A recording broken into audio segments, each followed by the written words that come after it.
சூர்யா நான் தான் அழகியோட அப்பான்னு சொன்ன உடனே பார்த்தீங்கன்னா, கோவம் வந்தது ராஜலட்சுமி. "யாரு இப்ப தப்பு பண்ணதுக்காக நீ ஏத்துக்கிற சூர்யா? உண்மைய சொல்லு" அப்படின்னாங்க. "யாருக்காகவும் நான் ஏத்துக்கலாமா? இது என் குழந்தை தான். நான் படிக்கிற காலத்துல காலேஜ்ல ஒரு பொண்ண லவ் பண்ணேன். அவங்களோட சேர்ந்து தாம்மா இந்த மாரி குழந்தை உண்டாயிடுச்சு" அப்படின்னு சொல்றாங்க.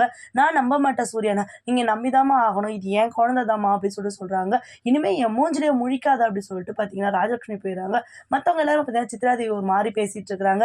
"என்ன சூர்யா சூர்யான்னு தூக்கி தலையில வச்சு ஆடிட்டு இருந்தீங்கல்ல, சூர்யா பண்ண காரியத்த பாருங்க" அப்படின்னு சொல்லிட்டு எல்லாருமே ஒரு மாரி கேவலமா பேசிட்டு இருக்காங்க. ஒரு சைடு சித்ரா தேவிக்கும், அனாமிகாவுக்கும் ரொம்ப சந்தோஷம். சொத்து, எம்டி பதவின்னு சொல்லிட்டு எல்லாமே நமக்கு கிடைக்க போது. இனிமே சூர்யாவ யாரும் மதிக்க போறது கிடையாது அப்படின்னு சொல்லிட்டு ரொம்ப சந்தோஷப்படுறாங்க.